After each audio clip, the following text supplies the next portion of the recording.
Eh bien, nous annonçons à l'opinion tant nationale qu'internationale que notre mouvement des patriotes bâtisseurs résistants se prépare pour commémorer le premier des résistants. C'est Moïse Kapen Tshombe, mort le 29 juin 1969, ça fait 50 ans.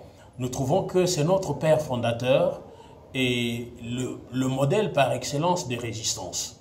Il a résisté à quoi, Moïse Kapen Tshombe? Il a résisté à l'anarchie, il a résisté aussi à une autre vision de la gestion du Congo menée par les unitaristes. Lui a trouvé que le pays qui s'appelle RDC était tellement vaste, tellement complexe qu'il ne pouvait pas être géré à partir d'un point, fut-il Kinshasa. Il fallait plutôt le fédéralisme. Il fallait rapprocher les dirigeants des dirigés. C'est ce que l'on applique maintenant après plus de 50 ans. Il n'a pas été compris, mais aujourd'hui, la décentralisation que nous appliquons aujourd'hui et qui porte des fruits, mais c'est une voie vers le fédéralisme. Et donc, Moïse Tshombe a résisté non seulement à la tendance unitariste de gestion du pays, mais il a également résisté à l'anarchie qui sévissait au pays au lendemain de l'indépendance, la fameuse sécession dont on parle. Eh bien, c'était une occasion pour lui de protéger les Katanga face à cette anarchie-là. Souvenez-vous qu'au lendemain de l'indépendance, des troubles ont éclaté partout, les Blancs étaient chassés, pendant que Tshombe lui a dit qu'il fallait continuer encore à rester, à vivre, collaborer avec les Blancs pour apprendre à travailler, pour apprendre la technologie. Les autres ne l'avaient pas compris. Eh bien, pour protéger les Katanga, et il y est parvenu, Moïse Tshombe avait décrété cette sécession. Et pendant cette sécession, s'il vous plaît, les gouvernements de Kinshasa venaient prendre des fonds aux Katanga. Et les Katanga a pu protéger, conserver son outil de travail, la GECAMIN, la SNCC et d'autres entreprises. L'économie du Katanga est restée intacte grâce à la sécession.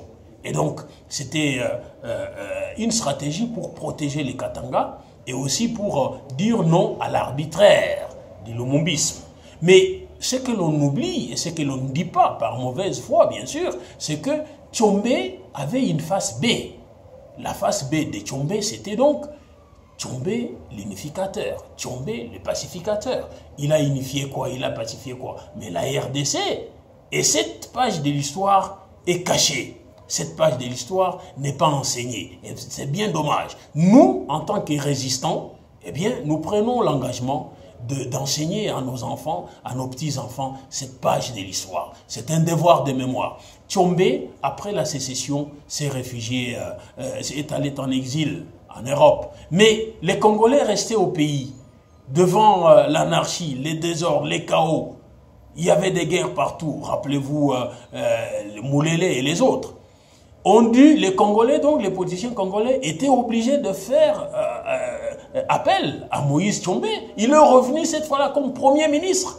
Et grâce à son armée qu'il avait en Angola, les Diabos, les tigres, devenus les tigres, Tshombe a pacifié le pays. Et cette page-là, on ne la dit pas. Il a pacifié la RDC et il a organisé les élections, s'il vous plaît, en 18 mois. Il a pacifié le pays, il a organisé les élections, il a stabilisé l'économie. Et comme le peuple n'est pas dupe, son parti, Konako, a gagné la majorité. Tshombe devait passer président de la République. Donc, c'est le premier des résistants, pour nous, c'est le modèle de résistance que nous devons célébrer ce 29 juin 2019, donc 50 ans après sa mort. Et nous allons à cette occasion-là réclamer le rapatriement de son corps, parce que Tshombe compte parmi les pères de l'indépendance de ce pays. Ne cachons pas l'histoire, ne transformons pas l'histoire. Il compte parmi les pères de l'indépendance de ce pays. Aujourd'hui, Tshombe est le modèle du développement. C'est le père du fédéralisme. Et donc, nous devons nous les célébrer, nous les patriotes bâtisseurs résistants, nous devons les célébrer. Parce que pendant la période de l'État indépendant du Congo, pardon, l'État indépendant du Katanga, et il faisait beau vivre au Katanga.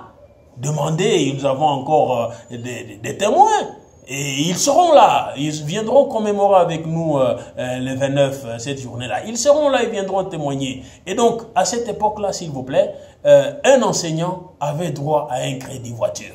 Donc, il pouvait aller à la banque, on lui donne de l'argent pour acheter une voiture parce qu'on était sûr qu'avec son salaire, il payait. Voilà un exemple. Tshombe était docteur honoris causa, était fait docteur honoris causa par l'université de Lubumbashi parce qu'il a construit cette université-là, lui-même n'ayant pas été universitaire. Donc c'est quelqu'un qui avait une longueur d'avance par rapport à ce que les autres Congolais comprennent aujourd'hui. Pourquoi ne pas les célébrer? Parce que les grands Kasavubu, président de la République, est célébré.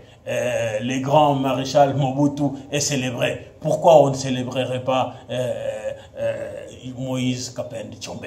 Voilà, nous, les patriotes bâtisseurs résistants du Lualaba, nous annonçons à l'opinion tant nationale qu'internationale que nous allons célébrer notre père fondateur, le premier résistant.